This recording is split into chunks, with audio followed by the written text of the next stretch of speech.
भैया ये बिरयानी थोड़ा ठंडा था और आलू पचा था।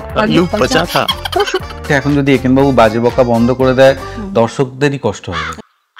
এই যে আপনি এত বাজে বকেন, আপনার কষ্ট হয় না? না, কষ্ট হয় না, ও কারণ একেন বাবু তো একটা চরিত্রটা, তা আমি না। দাদা এই যে একেন বাবুকে আমরা দেখি যে কোনো সিরিজে, উনি প্রচন্ড খেতে ভালোবাসেন, কাজ পরে আগে খাওয়া।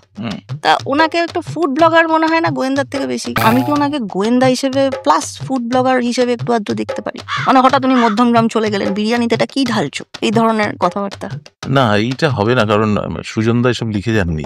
আচ্ছা বলছি যে এই গরমের ছুটিতে একেন বাবু উটিতে নয় কেন, বেনারসে কেন? বেনারসটা এই কারণে যে পার্টিকুলার শহরটার যে চরিত্র সেটা তো খুব রহস্যময়, মানে তাদের এত গলি গুজি খুবই পুরনো শহর এবং পুরনো শহর, তার মধ্যে ওদের রহস্যটা একটু বেটার প্লেস করা যায়। ঈশা তোমাকে দেখলাম ট্রেলারে, তোমাকে দেখলাম যে একদম অবাঙালি চরিত্র। তুমি আমার চরিত্রের নাম দামিনী, তো এই ক্যারেক্টারটা অবাঙালি, ইউপি সাইডের এবং বাঙালির সঙ্গে বিয়ে হয়েছে। তো ন্যাচারালি যা হয়, হাফ বাঙালি হাফ অবাঙালি একটা ব্যাপার আছে।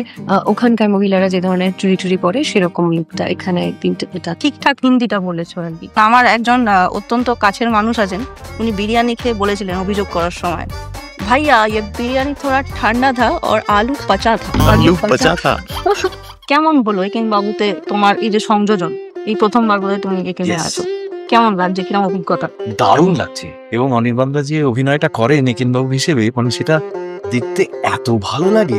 মাসান হোলিটা একটু এক্সপ্লেন করা যাবে? তোমার ওখানকার লোকেরা মানে বলে যে শিব ঠাকুর ওর চালা চামুন্ডাদের নিয়ে ছাই ফাই দিয়ে আর কি হোলি খাচ্ছে। 16ই মে একেন বাবু রিলিজ করে গেছে, আপনারা যারা দেখেছেন তারা কি মনে করছেন সেটা আমাদেরকে জানান।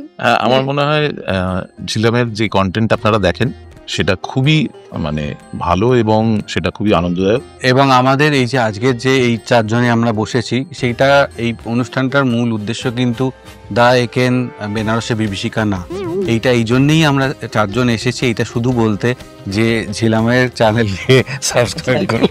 একেন বাবুর আমি ফ্যান, আমি জানি আপনারাও একেন বাবুর ফ্যান, তার টিমেরও ফ্যান। সিনেমাটা রিলিজ করে গেছে, সেটা হই হই করে দেখে আসুন গিয়ে, কারণ ভালো লাগবেই। কারণ ব্যাপারটা তো বেনারসে বিভীষিকা, এর থেকে বড় ব্যাপার কি হতে পারে? Please go watch it.